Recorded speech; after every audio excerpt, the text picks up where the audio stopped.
আসসালামু আলাইকুম রহমতুল্লাহি বরকাতু। আজকে আমাদের ক্লাসটি হবে রিটেন ট্রান্সলেশনের উপর, যেগুলো বেসিক্যালি বিসিএস এবং ব্যাংকে এসে থাকে। তো আজকে আমরা দেখব the easiest way to translate English from Bangla, অর্থাৎ ট্রান্সলেশনের সবথেকে সহজ উপায়টা। এখন ট্রান্সলেশনের সবথেকে সহজ উপায়টি আমাদের শিখতে গেলে এই ট্রান্সলেশন করার কিছু পদ্ধতি বা কিছু নিয়ম আমাদেরকে জানতে হবে। আমরা দেখে আসি যে ট্রান্সলেশন করার আগে আমাদেরকে কি জানতে হবে। তো দেখেন, ট্রান্সলেশন করার আগে আমাদেরকে জানতে হবে সেন্টেন্স স্ট্রাকচার সম্বন্ধে, অর্থাৎ যে সেন্টেন্সটাকে আমি ট্রান্সলেশন করব এই সেন্টেন্সটা সিম্পল সেন্টেন্সে হবে, কম্পাউন্ড হবে আর কমপ্লেক্সে হবে। তো যখন সেটা আমি জেনে যাব, আমার তার পরের কাজটি হচ্ছে মডিফায়ার সম্বন্ধে ভাবা, অর্থাৎ মডিফায়ার টাইম, প্লেস এবং ম্যানার। তো আমাকে ট্রান্সলেশন করার আগে এগুলো আগে জেনে নিতে হবে, তারপরে আমাকে ট্রান্সলেশন করতে হবে। তো নেক্সট আরও কিছু জিনিস আমাকে জানতে হবে। সেগুলো কি কি আমরা এখানে দেখি। সেগুলো হচ্ছে ডিফারেন্ট টাইপস অফ ফ্রেজ, অর্থাৎ আমরা যে ফ্রেজগুলোর নাম শুনি, noun phrase, adjective phrase, adverbial phrase, prepositional phrase, এইগুলো সম্বন্ধে আমাদের একটা ভালো আইডিয়া থাকতে হবে। এবং আরও একটি জিনিস জানতে হবে, সেটা হচ্ছে টাইপস অফ ভার্বস। সাধারণত ভার্বকে অনেকভাবেই ভাগ করা যায়, তবে এখানে আমরা দুই ধরনের ভার্ব নিয়ে কাজ করবো। একটা হচ্ছে ফাইনাইট ভার্ব, একটা নন ফাইনাইট ভার্ব। ফাইনাইট ভার্বের সঙ্গে আমি কি বলছি? ফাইনাইট ভার্বের সঙ্গে আমি বলতেছি যে ভার্বগুলো 12টি টেন্সের গঠন মেনে চলে, সেটা হচ্ছে আমার ফাইনাইট ভার্ব। অর্থাৎ আমাদের যে 12টা টেন্স আছে, মোট টেন্স 3টা, আর প্রত্যেকটা টেন্সকে আবার 4 ভাগে ভাগ করা যায়, অর্থাৎ 12টা টেন্স টোটাল। তো এই 12টা টেন্সের গঠন সম্বন্ধে একটি ভালো আইডিয়া থাকতে হবে। তারপরে কি নন ফাইনাইট ভার্ব সম্বন্ধে জানতে হবে। তো নন ফাইনাইট ভার্ব আমরা জানি 3 ধরনের, ইনফিনিটিভ, জের অ্যান্ড পার্টিসিপল। তো ইনফিনিটিভ মানে টুর পরে ভার্ব দিলে তাকে আমরা ইনফিনিটিভ বলি, জের অ্যান্ড ভার্বের সাথে আইএনজি যোগ হয়। পার্টিসিপল আবার 3 ধরনের হয়, present participle, past participle, perfect participle. তো সেগুলো নিয়ে আমরা পরে আলোচনা করব। তো আজকে আমরা দেখব যে কত সোজাভাবে আসলে আমরা ট্রান্সলেশন করতে পারি। তো আজকে আমরা একটা এক্সাম্পল নিব। তো দেখেন, আপনাদের সামনে আমি একটা এক্সাম্পল আনলাম।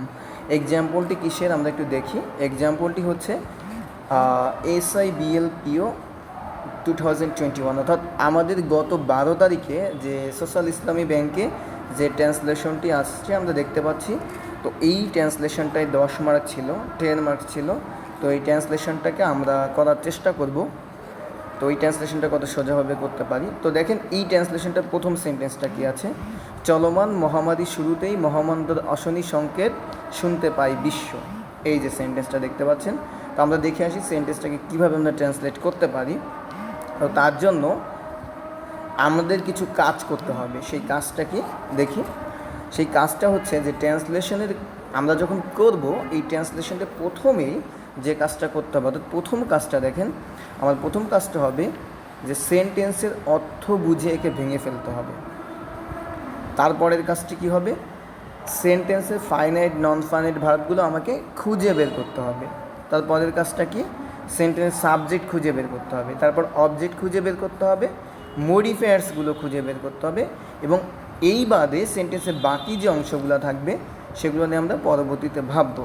অর্থাৎ একটা সিম্পল সেন্টেন্সের এই ধরনের, অর্থাৎ আমরা এভাবে তাকে ভাঙতে পারি। তো আমাদের যে সেন্টেন্সটা ছিল, দেখেন, চলমান মহামারীর শুরুতেই মহামন্দার অশনি সংকেত শুনতে পাই বিশ্ব। তো এইটাকে আমরা কীভাবে ভাঙতে পারি আমরা একটু দেখা যাক কীভাবে আমরা এটাকে ভাঙতে পারি। তো দেখতে পাচ্ছেন যে এই চলমান মহামারীর শুরুতেই মহামন্দার অশনি সংকেত শুনতে পাই বিশ্ব, এটাকে যখন আমরা ভাঙবো তখন আমরা এভাবে বলতে পারি, চলমান মহামারীর শুরুতেই মহামন্দার অশনি সংকেত শুনতে পাই বিশ্ব। অর্থাৎ এটাকে আমি 4টা ভাগে ভাগ করে নিলাম আমার ট্রান্সলেশনের সুবিধার্থে। তো যখন আমার ট্রান্সলেশনের আমি হচ্ছে সেন্টেন্সকে ভাঙতে পারলাম, তারপরের কাজটা কি? তারপরের কাজটা হচ্ছে ফাইনাইট এবং নন ফাইনাইট ভার্বগুলো আমাকে খুঁজে বের করতে হবে। তো দেখেন, এখানে আমি ফাইনাইট এবং নন ফাইনাইট ভার্বগুলো খুঁজে পাওয়ার চেষ্টা করি।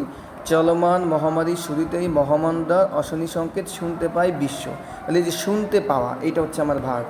শুনতে পাওয়াটা কি, এটা হচ্ছে আমার ভার্ব।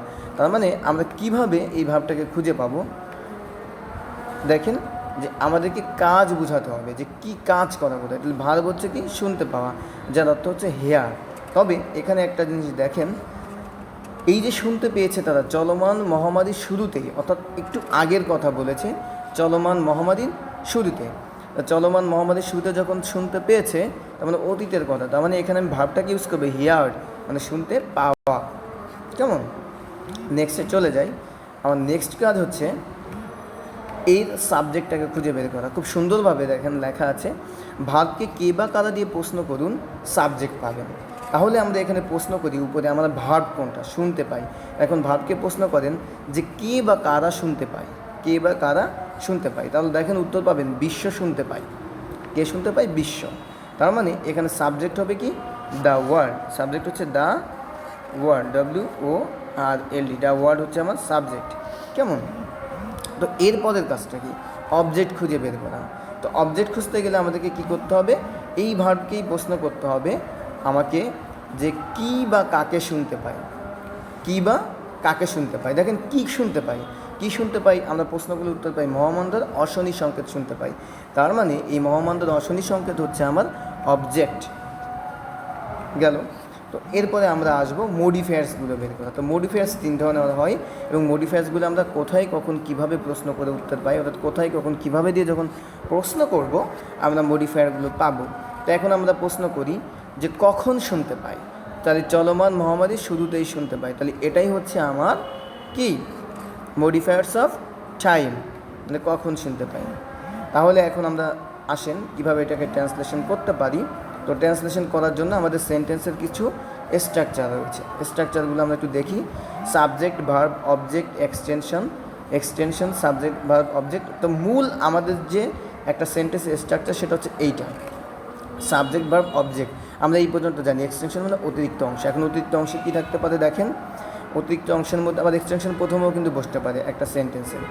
অতিরিক্ত অংশের মধ্যে থাকতে পারে modifier, adverb, non finite verb, এভাবে থাকতে পারে। এবং দেখেন এখানে মডিফায়ার্সগুলো প্রথমেও বসতে পারে, আবার অ্যাডভার্বগুলো মাঝেও বসতে পারে।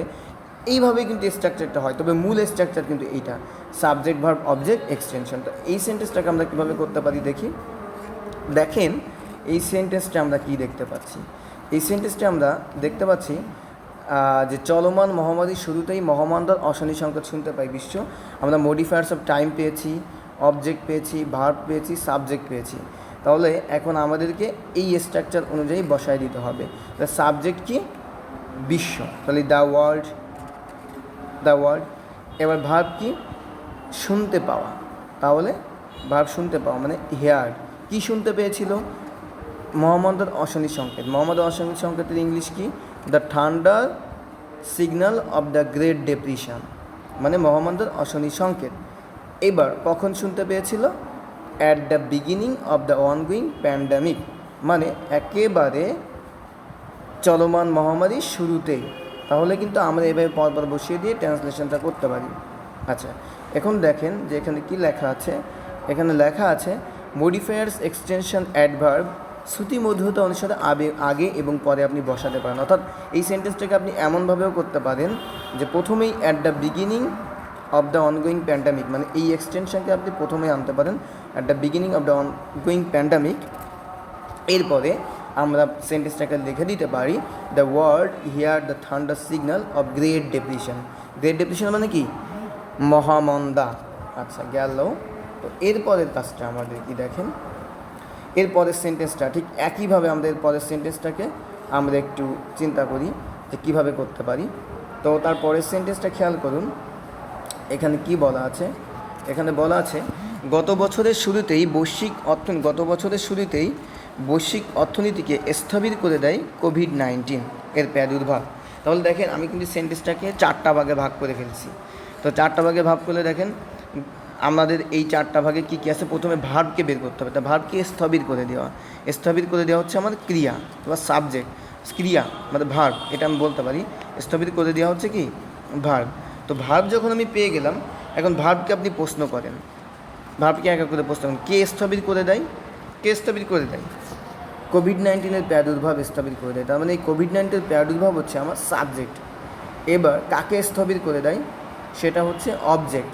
অবজেক্ট পেতে গেলে কাকে দিয়ে প্রশ্ন করতে হয়, তাহলে বৈশ্বিক অর্থনীতিকে স্থবির করে দেয়। তো বৈশ্বিক অর্থনীতি হচ্ছে আমার অবজেক্ট, এটা কি আমার অবজেক্ট। এইবার বাকি থাকলো গত বছরের শুরুতে। এখন আপনি প্রশ্ন করেন ভারতকে কখন স্থবির করে দেয়, তাহলে গত বছরের শুরুতে স্থবির করে দেয়, তাহলে এটাই হবে হচ্ছে মডিফায়ার্স অফ টাইম। তো আমরা এইবার সেন্টেন্সের স্ট্রাকচারটাকে একটু দেখি। সাবজেক্ট, ভার্ব, অবজেক্ট, মডিফায়ার এই অনুযায়ী বসিয়ে দিব। যদি বসাই দিই তাহলে দেখেন কি পাবো, একটু দেখি আমরা। এটাকে যদি আমরা সেভাবে বসিয়ে দিতে পারি তাহলে কি পাই একটু দেখা যায়।